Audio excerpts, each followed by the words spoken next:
Michael, Get back! Greetings, travelers. Come on, get back! God damn it! Michael is the shining god. Right. Are you alright, traveler? Shining god, so to speak. Well, I guess you're in your ethereal state, so can't really get harmed, but still, you gotta be careful. God, there's even more than there was last week. Wingover, how is everything looking? Well, I think I almost have the protection spell ready, but I have to see. Alright. Okay, that's fine. Why don't you head on over, traveler? Wingover needs to get this story out. Greetings, travelers. Yes, it seems the cult is trying to interfere with the story. I'm not sure why. Maybe they don't like hearing about themselves in a bad light, but troubling times. But travelers, yes. Where were we? Oh, right. Arkham. It seems whenever Arkham is brought up, more and more of these cultists are gathered here. And now the story is centering in on Arkham, and they are just attracted like flies. Oh, they are the worst. But in lighter news, we got a bit of fan mail. Woo! This one, travelers, is from John Graha, and he is from United States of America. 5 stars, of course, for travelers. Come on. This one says, you need this daily bread of a podcast. Ha! It's need like K-N-E-A-D, like you're needing bread. Hey, it's fine, whatever. You don't get it, it's fine. Let's see now, it says, I've only listened to one episode, but heard about them through the Four Orbs podcast. So far, I'm amazed at the quality of production! I've already used some of the storytelling techniques in my home game as Dungeon Master. Can't wait to start from the beginning and catch up. Oh, thank you, John. I guess there's a few techniques in our story to tell. A lot of bad people in our stories, if you think about it. Man, we need more cheery, happy people, and not cultist happy. Oh my goodness. Oh, but travelers, things have been crazy here. I managed to smuggle in a BattleBards person when I went out last time. You can come on out. Hello, how are you? I'm from BattleBards. My name is Anton. Hello, Anton. This is Anton. He's a turtle from just a little further up the Sword Coast. Nice guy. He was the only one willing to come with me. I did promise him food. So, alright, take it away, Anton. Thank you. Going over. Hi, I'm Anton. I come from BattleBards.com. And if you want some of our cool BattleBards techniques from our bardic college, then why don't you go on down there? There's all sorts of fun things. You can have spells of necromancy, or enjoy some enchanting spells, or even take a little gander in The powers of divination. It's pretty amazing stuff, if you do ask me. Yeah, make sure you use the promo code Bell7Dice. Yeah, get 15% off that subscription. Why not? Because, I do it. Alright, go ahead to my shell now. All these cultists scare me. Bye. Okay, thanks, Anton. Right, anywho, that's about all of our updates so far. The cultists are still trying to get in. Michael, they're at the back door. Yeah, and hopefully this protection circle will be up. The next time you arrive, travelers, it's a doozy of a spell, so it takes a long time, especially when you have one person casting it. But travelers, yeah, let's go ahead. Let's get this shindig started, am I right? So where we last left our heroes, They just went into Arkham after that whole big shenanigans, and they're looking to split the party up and try to get two things done: save Diana and destroy Spellsinger. Let's see just how well that goes in Arkham Part 2.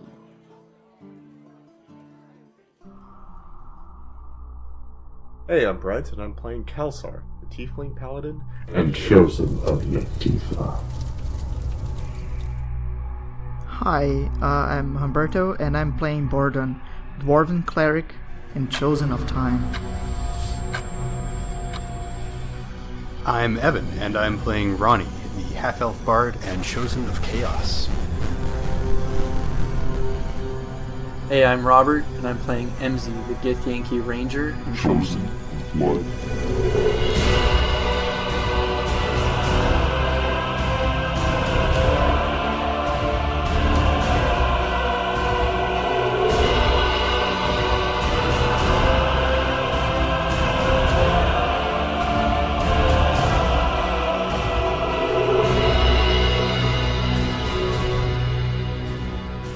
Previously on Battle of the Seven Dice, our heroes had quite a tense situation. After being somewhat forcibly sent to Arkham through Yagditha's whims, they found themselves standing outside of its large walls. There was a strange payphone that was ringing, and after Ronnie answered it, they all began to be sucked right through, taken to Arkham. Bordon, being the last one through, looked back just in time to see Nesme go up in a large mushroom cloud. Now our heroes and their four companions stand there, just inside the twisted city of Arkham. We will start this off with Group A, MZ and Ronnie. And we'll just be popping between you guys here and there throughout this. We're so fucking dead. Maybe. Group A. So, Ronnie and MZ. Walking to this shop, you see a little sign outside that's swinging in the wind. It's still quite late, but you see that there are lights on inside the shop. And there are a number of people outside in the town that are still milling about and talking and acting as if it were the middle of the day. You walk into the shop and you're greeted with that jingle and a fresh smell of flowers. The walls are lined with traveling goods on the left and clothing on the right, and on the counter there's a basket of colored spheres. A nervous woman stands behind the counter with a large, forced smile, and appears to be in what looks like noble's clothing, and is tending to some of the flowers. How may I help you? Do you enchant stuff? No. Oh. 3 cloaks, please. The clothing is just on your right there, and you see there are a number of cloaks there. Okay, I grab 3 that... There are 4 of you. Were you grabbing 3 because you already have one? Oh, 4 of us. No, I need one too. So I'll grab 4 of them. Okay, you set them down on the counter. She looks at them. That'll be 2 gold. Okay. And she hands you the 4 cloaks. They're fairly large, though they have the hood that you can pull over your head and they'll cover your shoulders. Perfect. So, do you know anyone who can, like, make stuff magic? Possibly the wizard up at the keep, I guess. Oh, that's great. Where's, he's up the keep, you say? Yeah, she is. Ilthias singer. Okay. Can we just go up and meet them? Maybe. There are a lot of guards there, I think. I haven't been able to leave the shop, you see, so... I'm afraid I don't really know. You just need to get over the bridge. Alright, what's with the bridge? Can we just go over the bridge? Maybe. You should be able to. Okay, sounded like there was a troll or something. I don't know. I haven't been outside of the shop in 3 years. Well, trolls live a long time. You would know. Okay. I haven't met a troll. I'm gonna grab Ronnie, and we're gonna leave the shop now before we draw too much attention to ourselves. And I'll put my Well, she hasn't left the shop in 3 years. I don't think she's going to be telling anyone. And I think I'm doing a good enough job of drawing attention, considering I'm on fucking fire. Oh, yeah. Well, you'll have a cloak soon. Okay, that helps. I'll give everybody their cloak. So you give one to Amelia and Yolanda? Mm-hmm. I give it to Ronnie as well, and I throw it on. And then I'll take that cultist necklace that I have, and I'll put it on as well. And if Ronnie doesn't have his on, I'm going to suggest that he puts his on. Do I still have mine? We all have it, right? Yeah, okay. you should. Okay, well, that's fine. I can put it on. Little jewelry never hurt anyone. You and MZ have a cultist necklace. So you two don those necklaces. And then I'm just going to say, let's be careful who we talk to. Okay, well, how about you do the talking then? No, but we don't want to draw attention to ourselves. Let's just go assassinate this lady. Yeah, well, we know where he is, so let's get over there. Okay. This is the first time Ronnie's ever agreed with someone on anything. No, he's agreed to go to a few taverns. Yeah, I think I also agreed when he wanted to kick that door in. Mm-hmm. That's true. Mm-hmm. Also, when to get the squirrel to come with you, you agreed to that. Yeah, and also to turn back time to not get yelled at. Yeah, there's a few things. It's just the wrong things. Okay, so you guys go to leave the shop, right? Yes. Yeah. As you open up the door, the four of you walk through it, and you find yourselves walking back into the shop. And the woman behind the counter just starts openly weeping. I can't leave the shop! I hate this place! You could have done us a real solid and locked the door so we couldn't get in. I can't! Are there any windows or anything? Yeah, there's a couple. Can I open a window and try to... Yeah, you look outside, and it's outside. Cool, climb out. You climb out the window, and it's the weirdest thing, MZ. You watch Ronnie climb simultaneously in and out of the shop. Huh. Okay, Lucas, when Yeah. I got to level 6, took Dispel Magic. Okay. Can I try that on this shop? I didn't think anyone had Dispel Magic. I had it on my sheet, but it did not save my sheet last time, so... Okay, so I need you to make me an ability check using your spellcasting ability, so Charisma. 14. Goddamn. So, Ronnie, tell me, what do you do to dispel this magic? I just do a little bit of beatboxing, and then hope that works. Okay. MZ, you watch as Ronnie does this beatboxing as he's frustratingly looking at the window. Yeah. Are you doing any like little dancing with it and stuff?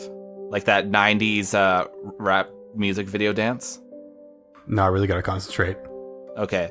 So Ronnie's just beatboxing hard at this window, and suddenly there's this crackling that starts to form around him, and then it just blasts out like a wave.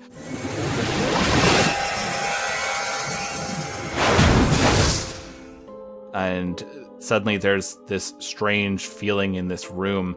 You look over, the woman's clothes change from a noble's outfit to a regular outfit. All the flowers disappear in this shop, and then you see the spheres are arranged in a rainbow order on her counter suddenly. And she looks, she's like, what? How did you do that? What you saw? Did some magic, and now it's gone. Amelia and Yolanda look at each other, and Yolanda says, that is the ability of the Disruptor. You're able to affect these spells and magics that are outside this realm. Alright, I'm gonna open the door and try and leave. Yeah, you leave, and the woman in the shop rushes past you and just runs out going, I'm free! And she is just barreling out. Should have done it before he paid her. Probably could have got those for free. Yeah, no, she left the register. She's gone. She doesn't care. She's like, just screaming down the street that she's free. You see she's running this way. Why not just take stuff? Just take the stuff. Yeah, what else is in there? It's just like basic traveling gear, like water skins, backpacks, some rope. Alright. I'm gonna take a rope. Alright, so you grab some rope? Sure. Okay. Yeah, you just grab 50 feet of hemp rope. We'll go over to Team B. Kelsar, or Yegditha, and Bordon. So the four of you are marching down the street as you saw the door close to the shop, the one-stop shop. And you walk past this inn that is just, its sign is swaying in the air, and its sign just says, The Normal Inn, as you're walking past it. You see, there's a lot of citizens that are just talking to each other, laughing, having just like everyday conversations like, oh, this crazy weather we're having, and stuff like that. And you're walking through this crowded area. As you come to the first fork in the road, you see there's an entire burned down area. There's maybe the odd house standing there. But you see in this area, there are, when you see this neighborhood, a lot of it is just burned down, blown up. There's boulders that have smashed through these buildings long ago, and most of them have just collapsed in on themselves. You even see a number of old decaying skeletons lying around, even in the street, and townsfolk are just like stepping over them, smiling, not even noticing. I roll to take my body back. You rolled a 1 just not too long ago, so it'll still be a little bit. I need my body back. You gave up that wheel voluntarily and then rolled a 1 to take it back. That... Whatever. You'll get it back soon, I imagine. Sure hope so. If you don't roll a 1. Yeah, pretty much. Hey, if I just cast a spell magic on them, would that work? Maybe. But they're far away still, huh? Yeah, they're now like 2 city blocks away. Well, and you guys are still technically inside that shop. This is happening like at the same time. So is there anything you guys do? You see these skeletons are in the streets, in the burned out area. People are there talking, walking around.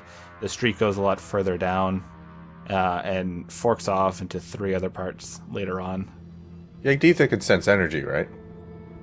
This place is just... There is nauseating amount of energy coming from everywhere. Can I, like, focus onto a certain energy? What are you trying to find? I mean, Yegditha doesn't care. He just wants to know where Diurna is. Sure. Make a perception check. 10. You still feel it's vaguely like it's coming from the north. Okay, so I use augury. Okay. That will tell exactly where it is. Is there anything that goes along with that spell, or...? Yeah, I need jam blade sticks, rolling dragon bones, lane. I can just throw rocks and sort of find where it should go. I imagine Bordon would have something. Like probably some like dwarven rune stones or something. Oh yeah, that augury could be good and bad, or just nothing. That's super helpful. What's it like? It's good and bad. Cool. Yeah, it's like the Schrodinger's cat. You know, cat may be dead, maybe alive, maybe octopus. It's like a D&D alignment. Chaotic, lawful. Yeah. I have a moral compass, you just have no idea what it is. What is Bordon trying to do exactly? I'm just trying to find, like the prisoner. Okay. So you know who would be great in here? MZ. You know why? Because he can actually track stuff. Maybe, since I have stone cunning. Don't you have like locate object? No, I was just thinking maybe if like stone cunning, if I can if I look like on the ground, and if like the path is actually laid with stones, maybe there is like a battered path that maybe people took. Oh, to see what's more used? Exactly. So maybe I could follow that. Sure. Roll me an investigation. And what else? Because I have like the stone cunning. Or am I using stone cunning for that? That's what stone cunning is letting you do. If you didn't have that, you wouldn't be able to do this. Oh, okay, cool. So I got a 15. So you are looking at the stonework on the ground, the cobblestones, and you see there are very clearly ruts that are being formed since this road doesn't seem to be well maintained, and just wagons keep going over it again and again. You see there are even some skeletons that have been just run over by heavy carts, and so their bones are just cracked along these paths. And as you're sort of looking through this, you step on some of the soot that is from this burned out area. And Yagditho, what you see is suddenly Bordon bolts upright and his eyes go pure white. And Bordon, this is what happens for you as you feel this vision flooding through you. Suddenly, there's a large bang, and your ears are ringing as a blistering heat washes over you. You look up and brush the long hair out of your face. Your head is spinning. You look down to see hands that are not your own and a dress covering the body that is not yours. You look up and fear encompasses you. The sky is a darkened red with black clouds of smoke and soot. Black winged beings fly through the sky, carrying people to their deaths, and screams are heard everywhere as your hearing slowly comes back to you.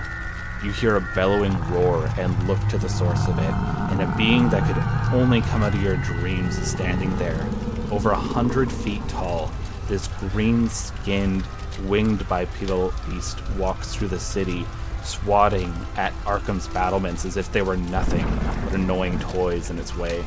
Their long tentacles stemming from their face catch boulders that are being flung at it, and it just crushes them as if they're made out of dust. Your mind suddenly kicks into high gear. Your children, oh god, what? You forgot about your kids. You start sifting through all the rubble all around you. You hear their muffled cries. A few men in strange armor made out of cloth suddenly slide near you and they start helping you. They speak a language you don't understand, but you can tell they're there to help you. They help carry your children out towards the temple of Necros, the god of death. A memory flashes by you as you remember selling out one of those saviors with the strange tattoo on their hand. He was trying to warn you about this, and you sold him out for 15 gold coins. Was this a sick form of karma? Why did the king put prices on these people's heads if they could have stopped all this? None of that mattered anymore, though. You need to protect your kids. You can hide in the temple until it's over. The gods will keep you safe. And you remember, just up the road, to the left path, is the temple to the Necros, the god of death. And then you snap back to it and you're standing in the street with Kelsar again. The dwarf had a vision. Yes. But, I mean, should I be talking to Yigditha? Or should I try talking to Kelsar? Or I can just, talk to Yigditha to actually allow Kelsar out. So I think I'll do that. So, I'll just talk to Yigditha then. Yigditha? Yes, dwarf. I need Kelsar out. Because this is this is a stealth mission. And, you are literally in flames. I just saw the fall of the city. I've experienced, I just had, an out-of-this-body experience. And I saw the person who sold out people that had actually helped the city. It's probably karma. So, the path to the left, it takes us to the church of Necros? Oh, the temple. Sorry, the temple of Necros. But I need Kelsar here. You can't be here. You know you're too powerful. You would draw way too much attention. I really need Kelsar here. This choice is up to you, Brent, what you feel that Yagditha would do. I mean, I feel like he wouldn't care. Okay. Sure, you could do that. This is all in your hands. Can I, try and take my body back? Yeah, I'll give you a go. This body is mine, dwarf.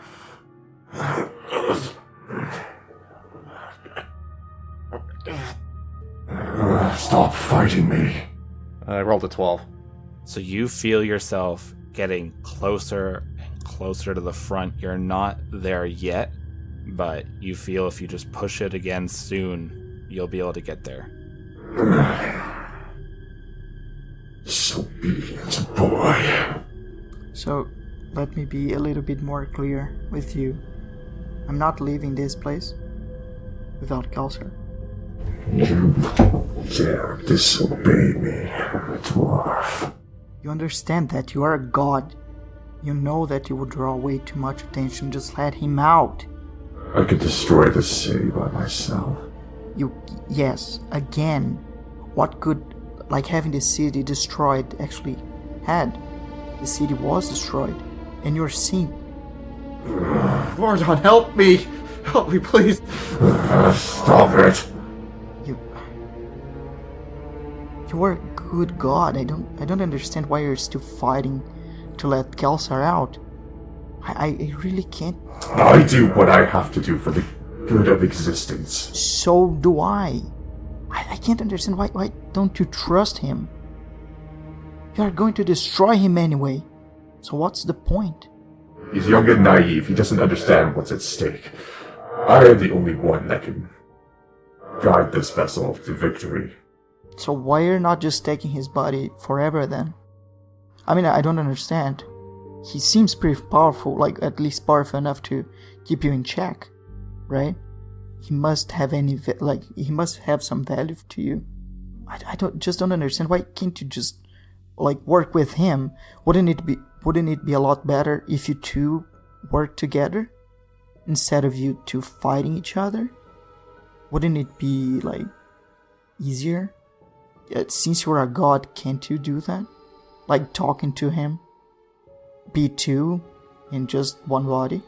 So I said my piece. I don't know if you...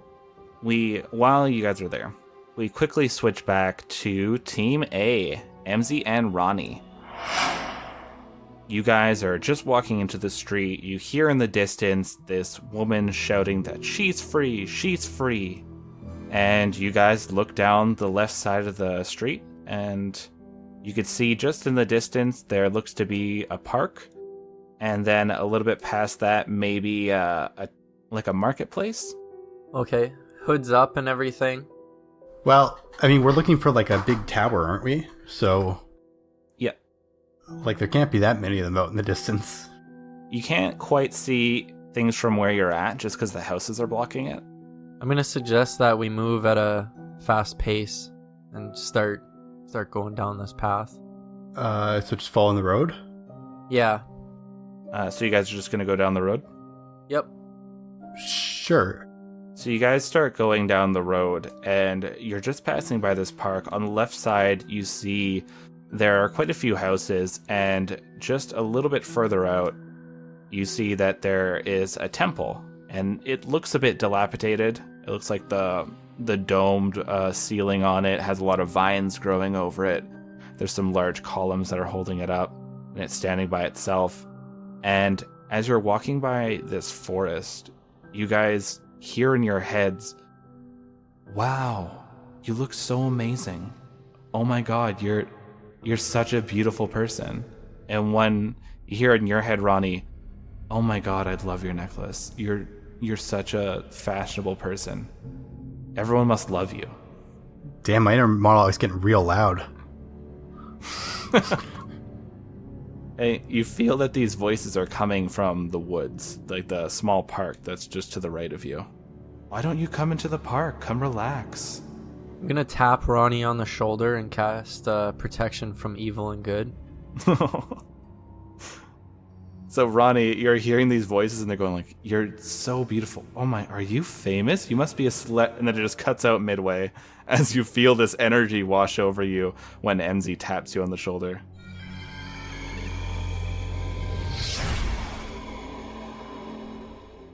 It also says that the target can't be charmed, frightened, or possessed by... I'm obviously going to choose aberrations. Yeah, that's a smart move. It says they have disadvantage on attack rolls against him. And the target has advantage on any new saving throw against the relevant effect. So now you guys can see the branches are trying to reach you. They can't make it as far as you are, but they keep seeming to try to reach for you. And MZ, you still hear the voices in your head "Come into the forest, come relax. You look so tired." And you see Amelia puts her hand on Yolanda's shoulder, and you see a similar energy flow over the two of them.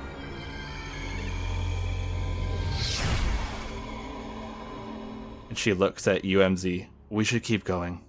Yeah, we need to keep going. So you guys make it past this strange forest, and you start walking into this market. And coming upon this area, you see that it was probably at one time a marketplace, but it is being completely torn through. There's some sort of battle took place here. Large crates have been stacked up to act as walls to form a protective circle. Skeletons are lying about. They seem to have been defenders of this area. You see some torn up stalls. You see a few that have been put back together, like ramshackled, and there's people at them selling wares. There's one person that's actually standing on a skeleton looking at things in a stall, and it just seems people are okay. And a closer inspection, you see a lot of the townsfolk here that are just shopping are gravely wounded. And you also see, just at the front of this area, there's a footprint that looks like it's about 20 feet in length. To the north, you can hear the sounds of rushing water and see the start of a bridge. Nope, bridge. Bridge is over there. Let's go to the bridge. You see there's a few people installed like, hey, you want to come buy something? There's some good stuff over here. Nah, we're going to the bridge. Oh, where are you going to the bridge for? Going over it. Gotta get over the river. Oof, good luck. So is there like a troll or something? And you guys start walking towards the bridge. We'll hop back over to Team A, or Team B. So he didn't answer me about the troll? He just looked and went, oof, tough luck. Alright. Gotta get that oof in there. Yegditha and Bordon, you are standing in the street. Bordon just really tossed these words at you. What are you up to, Yegditha? I've seen Kalsar's future, and he is not capable of making the decisions he needs to make on his own. Every time I've seen it, he's failed. He dies. Everyone else around him dies. This is the only way. I have to take control. Okay, so you are basically killing Kalsar. And you'll be, like, seriously, he'll keep trying to get his body back. So imagine... His life is necessary for the future of all. Sure. And if he dies 3 times, then he will become like a killing machine, and you know that. So, what I'm trying to say is, if we're in the middle of the mission, and Kalsar takes his body and something happens, like, you might kill Kalsar simply because you are holding him hostage. That's what I'm saying. He will keep trying to get his body back, because it belongs to him, and you know it. But sure, do you want that? Take the lead. Take the lead. I just think that, as a god, as a superior being, you should know, and not just that, you should place your fate in him. You don't understand what happens today. Sure. Like I said, lead the way. I've seen the future. Every time he has taken control... I have rewind the present to the past.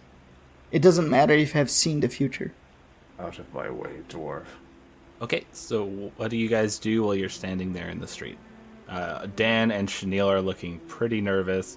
People are starting to look over at you guys. Let's keep going north. So you go north, you're walking past this 3-part split of the road. You see that large obsidian temple, and Bordon, you know that this is the Temple of Necros, the god of death, of this, must have been this world, this realm. And you see Yegditha just strolls right on by it, and there's just, it must be residual feelings from that vision, but you feel just a little sense of urgency, like, oh, I gotta go there, it's really dangerous right now, but you know those weren't your feelings. Mm-hmm. You guys come up to the bridge as well. So, MZ and Ronnie, I want you guys to go into the super secret channel while I talk Bordon and Kelsar through this. Alright, you two. I just don't want them to hear this so that they can make their own decision based on this bridge. You guys walk up to this bridge, and you see standing on it is a large figure. This figure is slightly hunched over. It has this skeletal face with a large jutting lower jaw. Long black hair drapes greasily from its head. It's hunched over with these two massive arms that end in these clawed hands, and its feet go all down and they're clawed, and it has these black robes that are fitted over it. You see one hand is curled around a tall scythe, and it just stands there on the bridge. And Kelsar, you know this to be an avatar of a god of death. Yegdith, I should say. A powerful avatar stands in our way. It doesn't seem threatening, it just is standing on that bridge. I guess it's too soon for me to take my body back. Yeah, a little too. Can I approach it? Yep. I'm gonna walk up to it. You walk up to this avatar, and it looks back at you, Yegditha, and you hear this wispy voice just drift to your ears. Are you sure you wish to cross? Yes. Take my hand. He holds his hand out. Can I sense anything? Like, can I use something to sense? You feel a hell of a lot of energy coming from this thing. You still don't feel any hostility, though. I'll take his hand. Ordon, you watch. Yegditha grasps onto his hand. There's an eruption of flames around Yegditha, and you hear this echoing cry.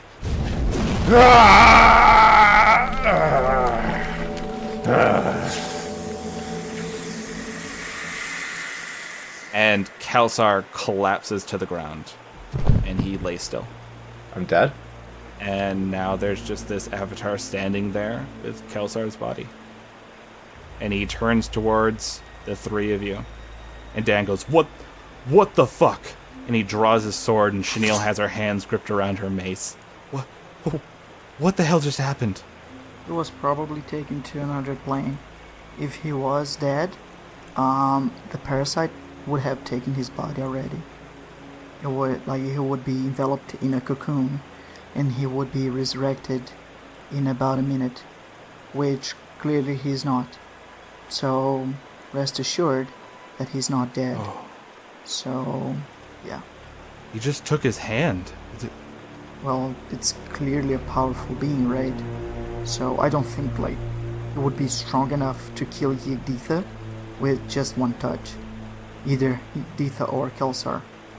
And, you guys probably are not sensing any hostility coming from him as well. So, I think we should trust him. I mean, not trust, but... I mean, I'm saying more of a we shouldn't attack on sight. Dan shakily sheaths his sword, and Yolanda puts her mace back into the loop on her side. All right, I'll go up next. I mean, you guys can come with me if you want, but... Yeah, we're all going. So the three of you march up this bridge, and this creature turns towards you, and you just hear this wispy voice once more. Do you want to cross the bridge? Is it talking to me? Yeah, you feel the voices coming towards you. You think it might actually be directed at all of you. It's going to sound extremely awkward. Can I use Speak with Dead on that skeleton? On, the being in front of you? Is it... Yep. Would it be considered like a corpse? Can I talk to the god? You're honest. It seems like you could talk to it if you tried. Like it's talking to you right now. Without actually having to use Speak with Dead. Yeah, like it's talking to you right now, and you can feel like it's a physical voice being directed at you, not like a telepathy or anything. So it's going to be pretty quick. But, so, are you an avatar of Necros? Yes. What happened? I had this vision where the city was completely destroyed by an old one. Is that correct? It was. Right before it was doomed, it was ripped into this world by the one you know as Dorum. She holds this city in a stasis. Me and my brother are locked in this city. Can we help in any way? You and your brother, as in... The god of life. So, Dorum is strong enough to keep two gods in here? We were already weakened by the Elder God. So, question, it's not an avatar, it's just a proxy, right? Yeah, like an avatar is like kind of like it puts out like a version of itself. It's not like its full being. No, I'm just asking, like, because he sees himself as, like, the god, right? Yeah, you know from your studies that avatars do see themselves as the god. They understand that they're an avatar, but they also refer to themselves as if they were the god. Okay, so it's not like two different beings. That's right. It's just like, it's two parts of the same being. Oh, okay. So the avatar is technically just like the body, but the soul is still there. It's just not in the body. Like, it's complicated. Yeah. Okay. That's right. So, is there any way... So, that's literally Necros. Like, who I'm talking to. Yeah. Necros, stare away. So, what's the name of your brother? He thinks for a moment. You see he's trying to recall, and then he just shakes his head. What happened? It's been too long. Parts of me are fading. So, you can't remember the name of your brother? Do you remember where you're being, like, imprisoned? I've been separated from my world for too long. This city does not belong in Abir Toril. It needs to go back.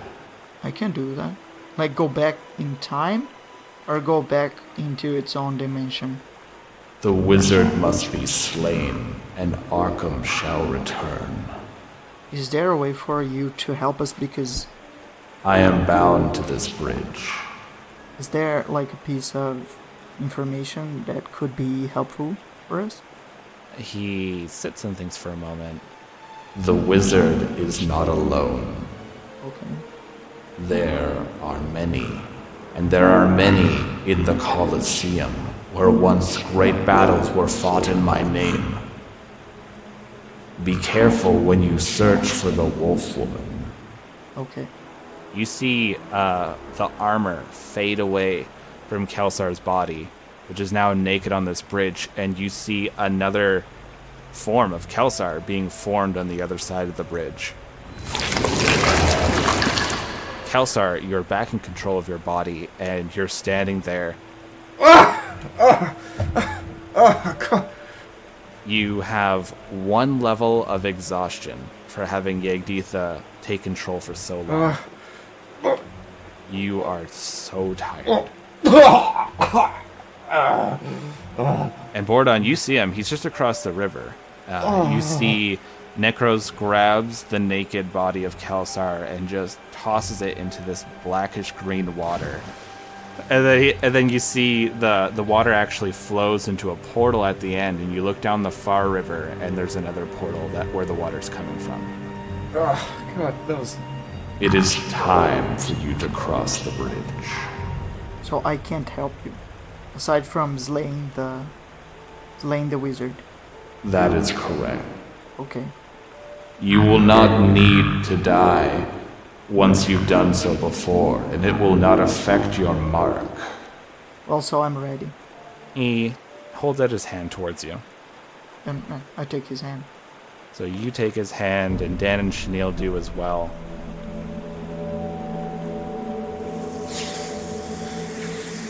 And the three of you drop.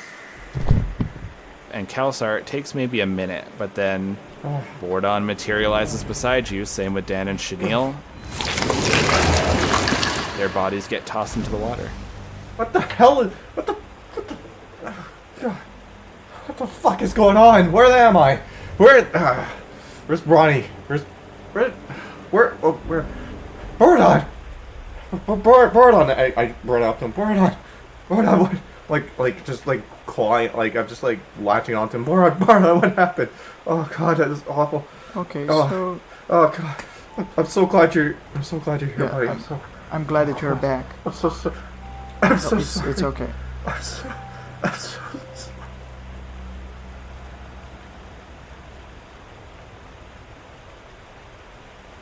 MZ and Ronnie, you march up to this bridge with Amelia and Yolanda behind you.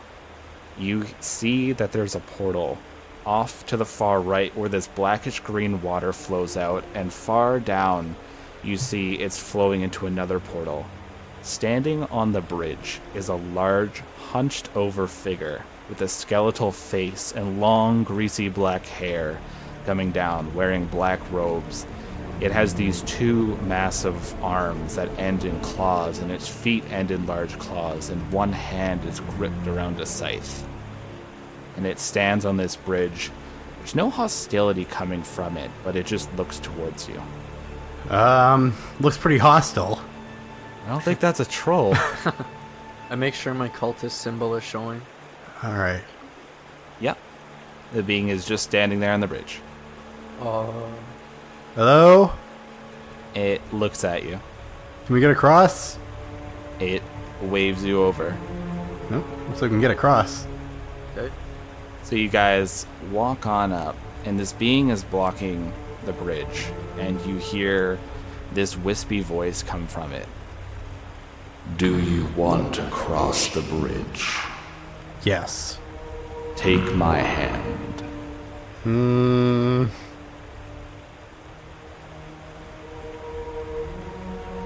No. Then you may not cross the bridge.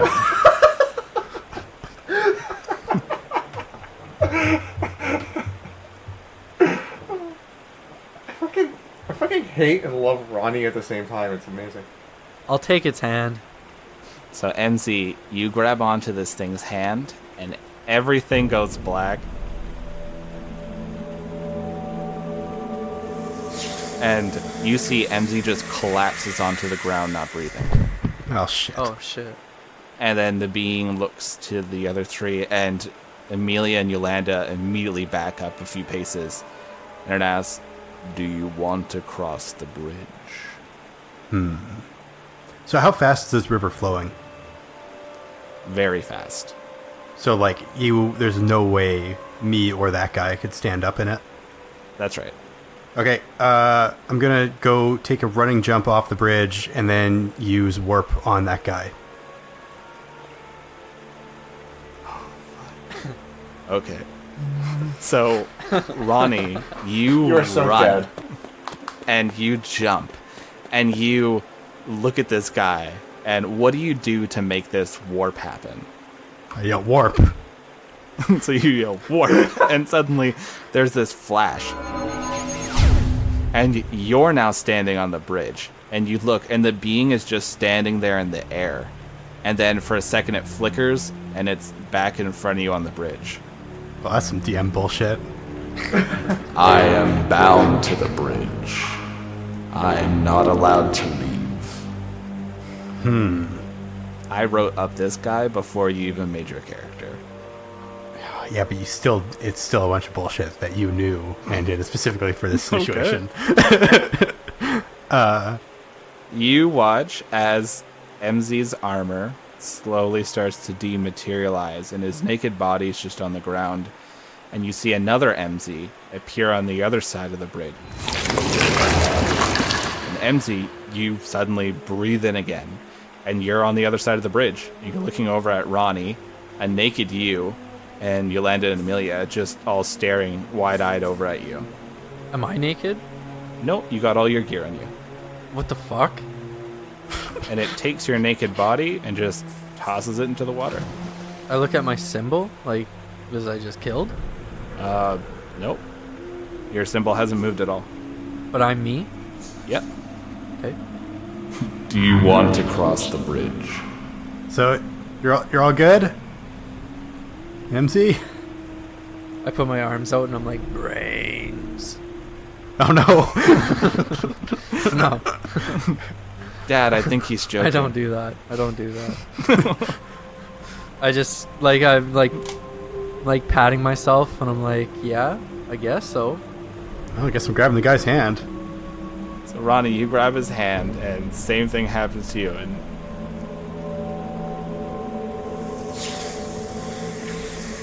Yolanda and Amelia, they go to try to do like a warp to the other side, and nothing happens. And they look frustrated. You see they're talking and trying to figure things out for maybe 30 seconds before, frustratingly, they go over and they grab the being's hand. And the same thing happens. Ronnie, Yolanda, and Amelia all appear beside you, MZ. And the being tosses the bodies into the water and just stands there. You're now on the other side of the bridge. Well, It's really, really messed up. okay, let's go look for that tower. Okay, you see to the north, there is what looks to be burned down buildings. There's one very large building.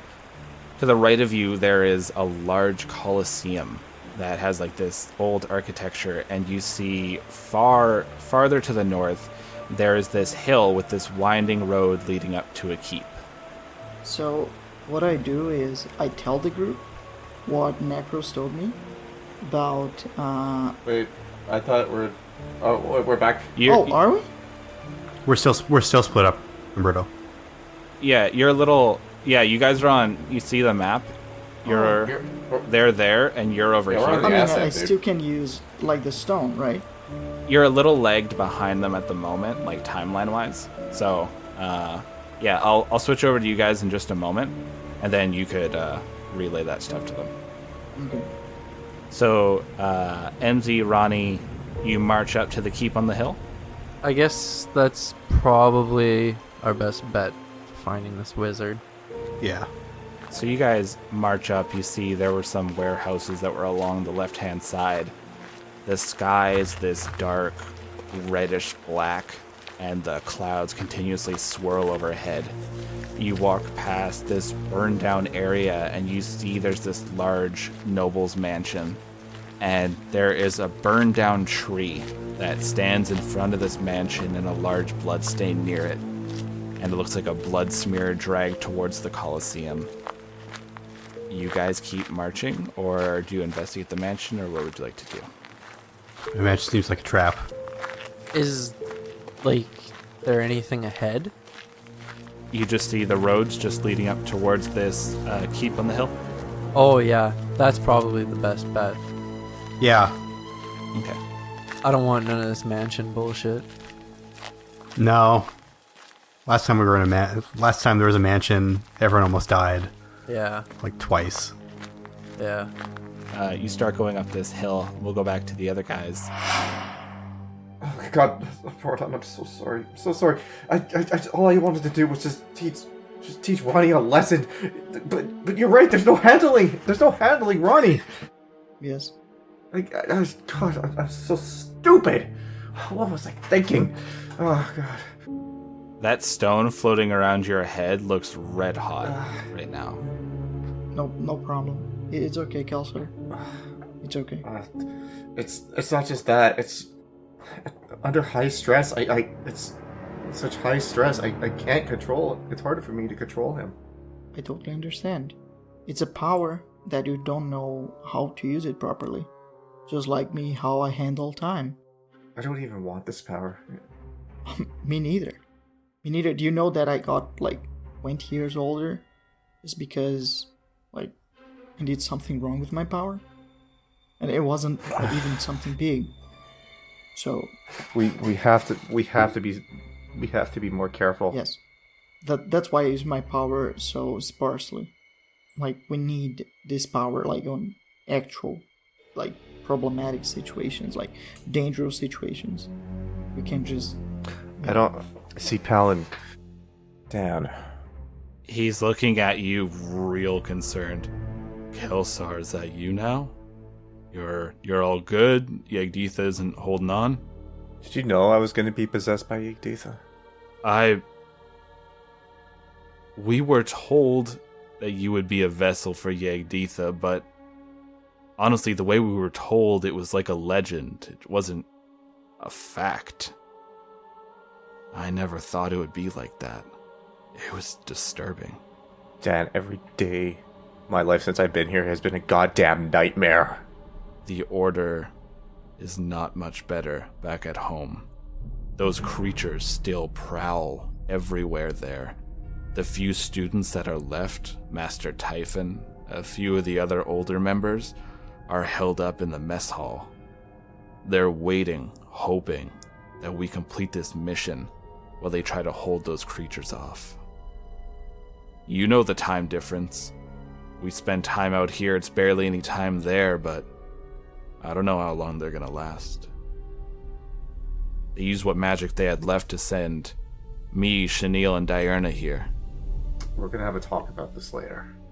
But for now, where are we?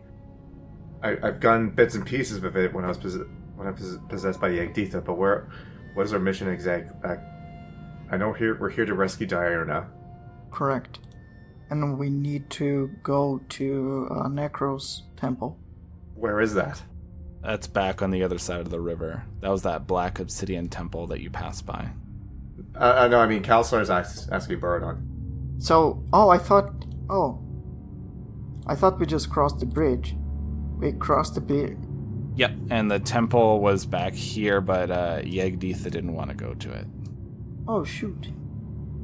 Well, at least I got to talk to Necros. Okay, so I think we are technically dead, but not really. So, yeah, because we weren't resurrected. So that's okay. And then we just talked to the god of death, Necros. Yeah, he was the one who let us cross the bridge. Yep. So, what he told me is that both the god of life and the god of death, which is him, are imprisoned here. Arkham does not belong to this world. It was actually brought by Dorm. So it seems like Dorm is extremely strong. It's not like okay-ish strong. It's clear that we have to avoid Dorm at all costs then. Oh, absolutely. Absolutely. And so what Necro said is that the wizard is not alone. So Spellsinger is not alone. And so Lucas, sorry, we have to go to the Colosseum then. Yeah, you are right by it. It's just to the left of you. Okay, and that's where Diurna is. So what I'm going to do now, Kalsar, is I'll try to use the communication stone to tell the group, like the other group, that they should be even more careful because, like Spellsinger, she's not alone. I mean, which is sort of expected, but just reassuring them warning them that Spellsinger is not alone, and they should be extra careful. Yeah, I need a minute. Thank you, Barna. Do you need healing? You look pretty fatigued. Like you look pretty tired. I just need to sit down for a bit. Okay. I'm fine, thank you. No problem. I mean, I'm not fine, but I'm fine. Yeah, you're as fine as the situation allow you to be. Yeah. I dial Ronnie, and I send like a picture of my dwarven instrument. Boop. And then I dial MZ, and then I tell MZ. It'd be funny if that speaker stone turned into like a brick phone and just boop boop boop boop. Tring, tring. So I call MZ, and I tell him about like how dangerous, it's like just like the Spellsinger is not alone. Yeah. So MZ, you can hear over your communication sphere. Okay, I'll thank Borodon for the heads up. No problem. Just be extra careful. There are two gods in here. I don't know if you guys met like a huge creature with we did. like a skeleton one. So that's Necros. That's the avatar of the god of death. He and the god of light, they are both imprisoned in this plane. So Arkham is not from this world. And what he said is, when the wizard is slain, both of them will be released. They will actually have control, and Arkham will go back to its own place. So now we have actually two problems. One is we don't know how fast Arkham would go back into its own plane. So, and two, Spellsinger is not alone. So maybe, just a heads up. And if the city starts to shake, if you guys are able to kill Spellsinger, the city may go like crazy because it may go back to its own plane. So just let your group know that. Okay. I'll relay that information to them. Well, Amelia and Yolanda look at each other. Amelia says, well, I think we would probably have a short window of time. The amount of magic that is maintaining this, we would probably have 5-10 minutes. If we kill the wizard, I could quickly get us out of here. Just snap a portal. The wizard is sealing that ability right now, but once they're dead, I could get us out of here immediately. Do I know that? No, she's just talking to MC at the moment. I'm gonna ask her what about Borodon and Kelsar. Yolanda says, I can try to home in on them, and I'll try to take them out of there. If anything, I don't think Yagdith is about to let their vessel die anytime soon, so they'll definitely find a way out, but I'll make sure I get them. Okay. MZ and Ronnie, you march up, and you make it to the top of this hill, and you see this beautiful keep. This keep, walking up to it, you see the size seemed to throw you off a little. When you were further away, it looked much more grand, spanning up this entire hill. But as you approached it, you saw it's about 3 stories tall. It has a turret on either side, like those long towers. And the stonework seems to be in great condition. The windows appear to be recently replaced. The flower garden has overgrown with small flowers with teeth that are fighting one another. And you see there's a pathway just along the left-hand side of the house that looks like it leads around. And there's a large set of bronze doors that serve as this entryway, and there's a large picture on either door. One appears to be a god of healing and the other a god of death, as they both seem to meet at the middle of this door.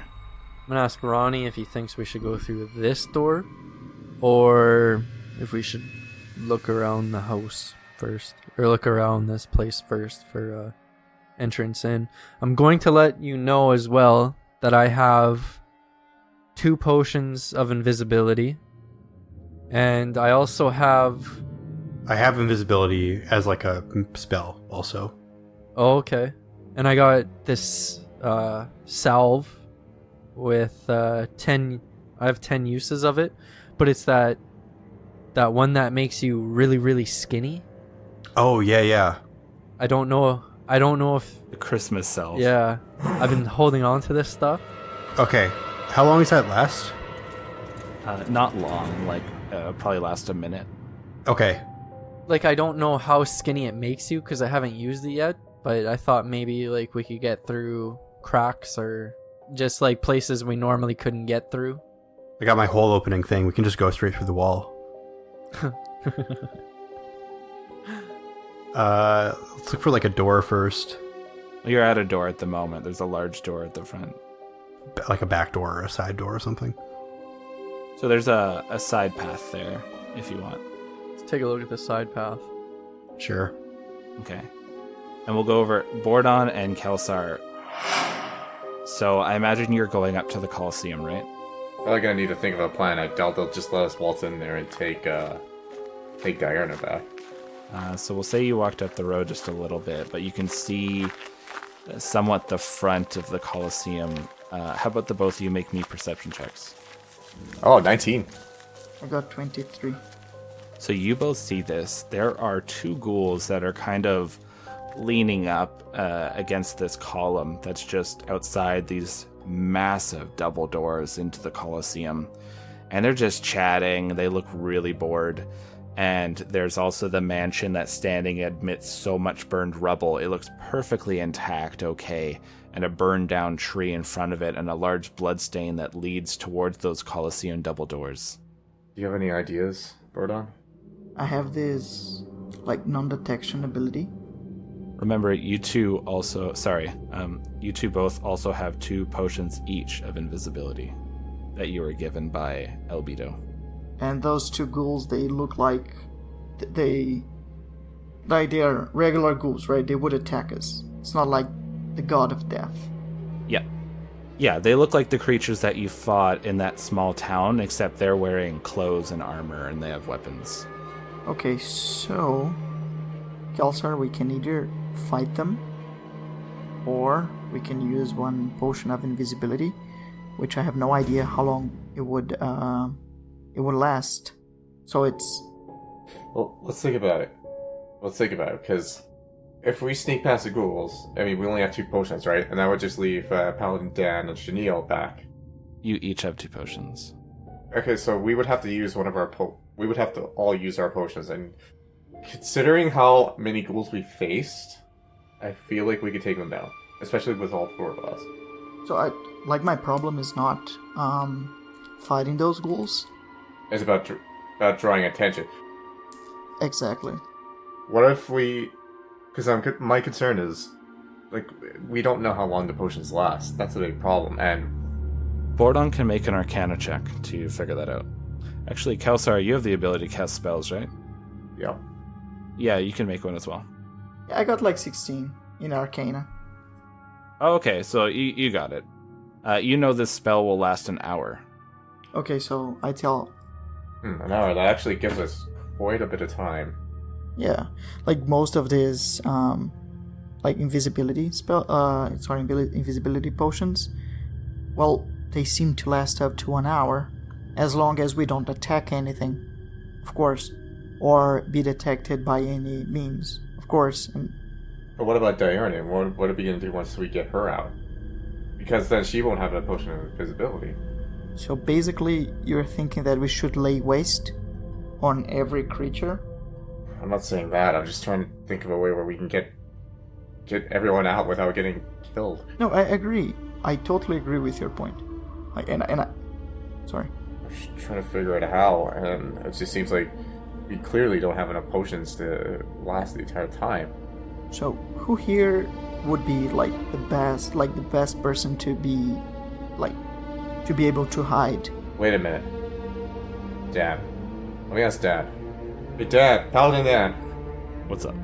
How good is Chenille in terms of stealth? I was gonna be a scout originally, but they moved me over to be paladin. Or I mean, not Chenille. I meant Diurna. How good is Diurna in terms of stealth? She is very good. She is used to doing solo missions on hostile worlds. Okay, so what if we find a means for her to get out, and if she can get out by herself, then... So I bought this hide cloak here. So what I'm thinking is, if one of us can actually sneak past, like 3 of us, because I'm very bad at sneaking, and I'm using this like plate. So do you, right? Yeah, we obviously wouldn't be good at that, but... But if we could use like 3 potions, 1 for each of us, we could... What if we gave the cloak to Diurna once we meet her? Like, my only concern is maybe she's battered up, right? Maybe she's tired. Maybe she's just like, you know... That's a good point. It's like my only... I'm just preoccupied that she may be just too battered to actually be able to properly hide herself. Hence, like, the potions. Okay. That's a good point. So, which one of you guys would be able to... is like the stealthier here in this group? That would definitely be Chenille. So Chenille, Dan is a massive guy. So I give her like the hide cloak. Yeah, definitely. I could use this and we'll save the potion for Diana. If she's injured, that's a great idea, Bordon. Okay. Yeah, good thinking. Okay, so we can do that. Right, we have 1 hour. Okay. Yeah, we got 1 hour, so we have to be extremely quick, but also at the same time not alert us. So, Simple. as you guys look at this Colosseum, your plan's starting to solidify. You're looking at one another, feeling like we can do this. We can actually get her out of there. As MZ, Ronnie, Yolanda, and Amelia were starting to go around the side of this keep, looking around, seeing if there was possibly another entrance or something else going on, the black reddened sky, it swirls around up top, and this boom of thunder goes round. And we'll end this one here.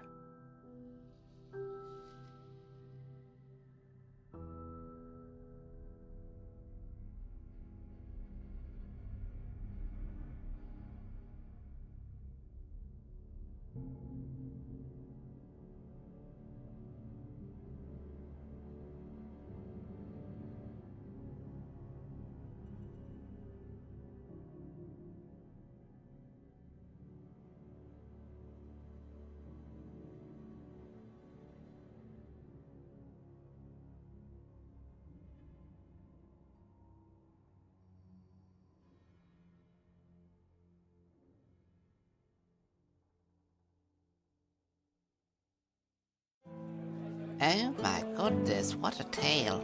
Arkham sure is a spooky place, huh? But this is probably the first time that Death Shift's ever really had it together. I guess when you threaten them with such a crazy death and a horrifying place, they're gonna really get their act together. Sad about Necros and his brother, though. Always tough. You know, you're there and the world's eating away at your memories and your being. You're just trying to get by, but you don't know how, and you're bound to a bridge. Whew, can't imagine a life like that, travelers. But it was fun. And thanks for coming by. We are on our last chapter for this act, Act 1. You'll probably think it yourself, but Wingover, this is one hell of an opening act. And you're right, it is.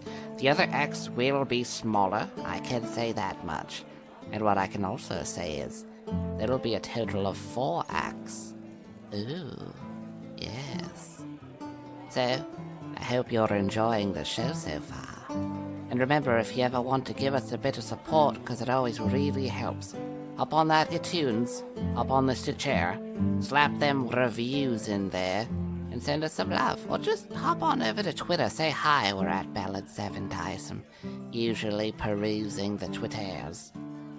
And remember, you can always stop on over to easydiceroller.com and use Ballad7Dice for 10% off. Pick yourself up some dice, get a really nice dice tray. Something good. Alright, travelers, I must be off.